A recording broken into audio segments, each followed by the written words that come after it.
O julgamento da ação eleitoral contra o ex-presidente Jair Bolsonaro ainda não acabou. Houve 2 sessões até agora, o placar está em 3-1 e mais 3 ministros votarão nesta sexta-feira. Mas o julgamento já produziu um embate síntese. Foi aquele que se deu entre o ministro Raul Araújo e um novato da Corte Eleitoral, Floriano Azevedo Marques.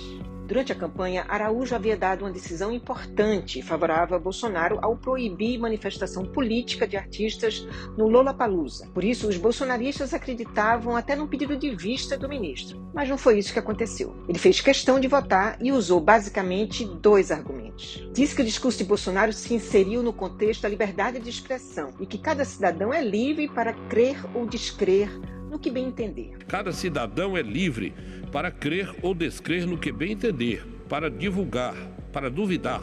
Ele minimizou a gravidade do evento com embaixadores, argumentando que havia sido um mero ato de governo e que, ao fim e ao cabo, se tivesse tido toda essa gravidade, o comparecimento eleitoral não teria sido o recorde. Se a procedência da ação de investigação judicial eleitoral repousa no reconhecimento da relação entre a existência de um ato abusivo e a concreta vulneração dos bens jurídicos protegidos, em especial a normalidade e a legitimidade das eleições, não se pode ignorar que o comparecimento dos eleitores atingiu recorde. Aí veio Floriano Azevedo Marques, que é um professor da Universidade de São Paulo, novato no tribunal. Ele fazia sua estreia na corte como magistrado, mas mostrou que tinha experiência na sustentação de causas em tribunais superiores. Isso porque fez adaptações no voto para contestar ponto por ponto o voto do colega. Não ficou aquela coisa monocórdica de julgamento. Ele foi rebatendo os pontos com muito didatismo. Primeiro desmontou a tese da liberdade de expressão com a história do professor de uma escola pública. Disse que qualquer um pode acreditar que a Terra é plana e até integrar uma confraria da borda infinita. Mas se este crédulo for um professor da rede pública,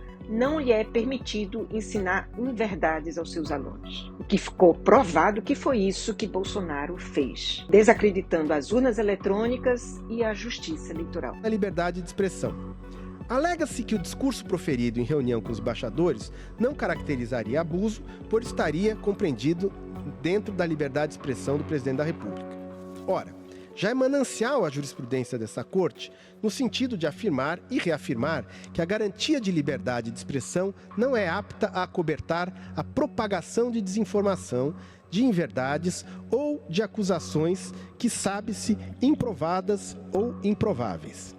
Alguém pode acreditar que a Terra é plana, mesmo contra todas as evidências científicas. Esse sujeito pode ainda integrar um grupo de estudos terraplenista ou uma confraria da borda infinita e dedicar seus dias a imaginar como um avião dá a volta no plano para chegar ao outro extremo. Porém, se este crédulo for um professor da rede pública, não lhe é permitido ficar a lecionar em verdades científicas aos seus alunos, pois isso seria desviar as finalidades educacionais que correspondem à sua competência de servidor docente. Depois desmontou o argumento de que tinha sido um mero ato de governo sem gravidade. Disse que Bolsonaro se valeu do cargo de presidente da República para amesquinhar a nação, apresentando-a como uma republiqueta bananeira para o resto do mundo. Depois contou outra história. Disse que se alguém põe fogo num edifício e os bombeiros chegam a tempo de apagá-lo, isso não anula o ato de quem pôs fogo. Seria premiar a conduta ilícita pela eficiência do bombeiro. E aí chegou ao fim de seu voto. Veja e tire sua conclusão. Não é democrático nem aceitável querer metralhar, fulminar, varrer, extirpar qualquer ideologia se amoldada aos ditames constitucionais. Isso seria odiosa intolerância. Mas comportamentos abusivos devem ser coibidos e sancionados, têm um lugar em governo de qualquer matiz ideológico. Assim tem feito esse tribunal e assim seguirá fazendo.